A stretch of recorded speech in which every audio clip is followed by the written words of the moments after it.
So mga lods, so may nag-message sa tuwa, no? So bago na dita kaulig ka sa trabaho kan sa airport dai kay lapit ra man tayo sa Neda. So ang message niya is, kuya, kumusta ka? Busy gid kayo ha.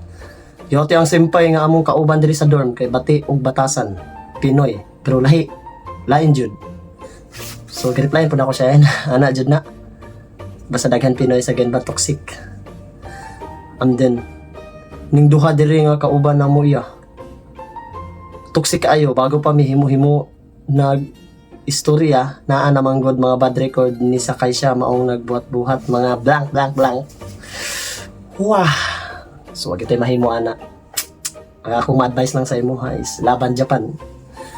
So dili lamang pod mga Pinoy ang toxic diri pero mostly ako napansin basta daghan gid ka ng Pinoy sa company toxic gid siya. Based on experience pod sa mga rin medyo nampod sa mga gid magina maiwasan magina. And mayo lang pod kay dili man mo atong purpose diri dili ato sila patulan kay atong purpose man is trabaho man. Mga kwarta ta natay madawat nga sweldo para sa atong pamilya. So agwantahon din nato gid kay apil mo gani sa kontrata gani kini mga toxic na tao apil sa kontrata dili na pod Pinoy ha. Literally speaking dili na pod Pinoy kay bisan sa mga pod based on experience sa pod sa mga diri napoy mga hapon diri toxic gid and isa na dira atong ay pagka Korean ay kang kuko daw to daw lang pero ana taga opisina hapon man daw to pero toxic jud kay siya gid. So among ginahibo diri in case na awayon na mo siya iampo na lang nato and then wala tayo mahimo agwantahon na lang.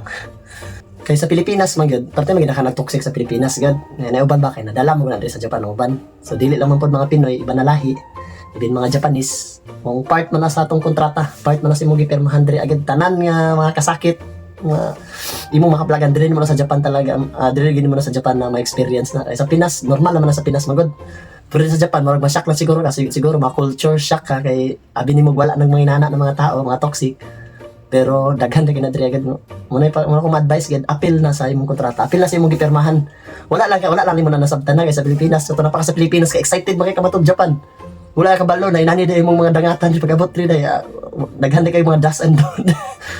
So laban na kita gid ana gid na kinabuhi gid wala maging perfecto ka tao man gud wala gyud perfecto ka tao man gud wala pa yung perfect nga company tanan magita man gid nagay mga kahinaan pero ayaw kalimti ang imong purpose nga niadto ka sa Japan.